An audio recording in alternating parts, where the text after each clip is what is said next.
মার্কিন president Donald ট্রাম্পকে হত্যার তথাকথিত ইরানি ষড়যন্ত্র নিয়ে নতুন বিতর্ক শুরু হয়েছে। গত জুলাইয়ে আঙ্কারা সম্মেলনে ট্রাম্পের বিমানে হামলার গোয়েন্দা তথ্য দিয়েছিল ইসরায়েল। তবে তুরস্কের দাবি এই তথ্য ছিল সাজানো। ওয়াশিংটন তেহরান আলোচনা ভেস্তে দিতেই কি এমন নাটক সাজানো হয়েছিল? এ নিয়ে বিস্তারিত জানাচ্ছেন ত্রিবেণী তনু।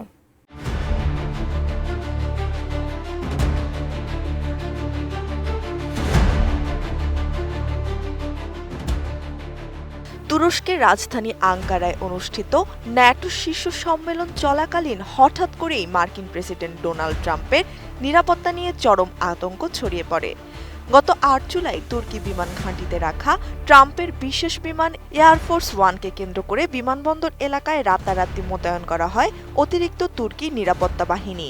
এর পেছনে মূল কারণ ছিল ইসরায়েলি গোয়েন্দা সংস্থার দেওয়া একটি আশঙ্কাজনক প্রতিবেদন।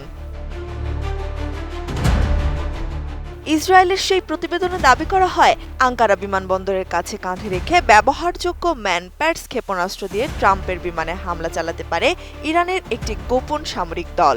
ইসরায়েলি গোয়েন্দাদের এই সতর্কবার্তাকে সিক্রেট সার্ভিস এতটাই গুরুত্বের সাথে নেয় যে রাতারাতি ট্রাম্পের চলাচলের রুট পরিবর্তন সহ অত্যন্ত গোপনীয়তার সাথে তাকে ছোট একটি বিমানে সরিয়ে নেওয়া হয়। নতুন বাংলাদেশ গড়তে এলো জুলফিকার স্টিল। জুলফিকার স্টিল।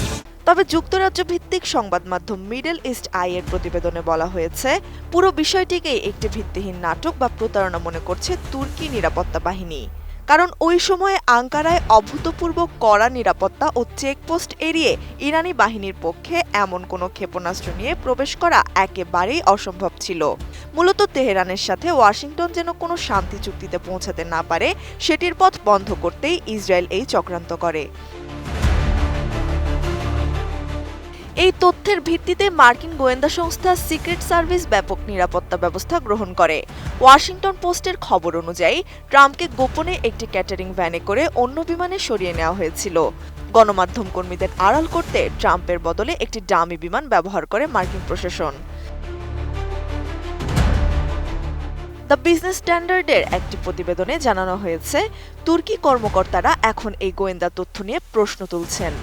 তাদের দাবি, আঙ্কারা তখন কঠোর নিরাপত্তা চাদরে ঢাকা ছিল। শহর জুড়ে শত শত তল্লাশি চৌকি পার হয়ে কোনো ক্ষেপণাস্ত্র আনা প্রায় অসম্ভব ছিল। আঙ্কারার কর্মকর্তাদের মতে, ইসরায়েলের এই তথ্য ছিল নিছক একটি সাজানো নাটক। তুরস্কের সন্দেহ, ডোনাল্ড ট্রাম্প তখন ইরানের সাথে বড় কোনো চুক্তি করার পথে ছিলেন। হরমুজ প্রণালী খুলে দেওয়া ও যুদ্ধ থামানোর সেই আলোচনা রুখতে চেয়েছিল ইসরায়েল। এছাড়া তুরস্ককে অত্যাধুনিক F-35 বিমান দেওয়া এবং নিষেধাজ্ঞা প্রত্যাহারের মার্কিন সিদ্ধান্ত পছন্দ ছিল না তেল আবিবের। বিশ্লেষকদের মতে, ইসরায়েল সম্ভবত নিজেকে ট্রাম্পের পরম বন্ধু হিসেবে প্রমাণ করতে চেয়েছিল। একই সাথে এরদোয়ানের সাথে ট্রাম্পের ঘনিষ্ঠ সম্পর্ক নষ্ট করারও ছিল তাদের লক্ষ্য। তবে ইসরায়েলের পক্ষ থেকে এসব অভিযোগ নিয়ে এখন পর্যন্ত কোনো আনুষ্ঠানিক বক্তব্য পাওয়া যায়নি। পুরো বিষয়টি এখন আন্তর্জাতিক রাজনীতিতে নতুন আলোচনার জন্ম দিয়েছে। ত্রিবেণী তনু, ATN নিউজ।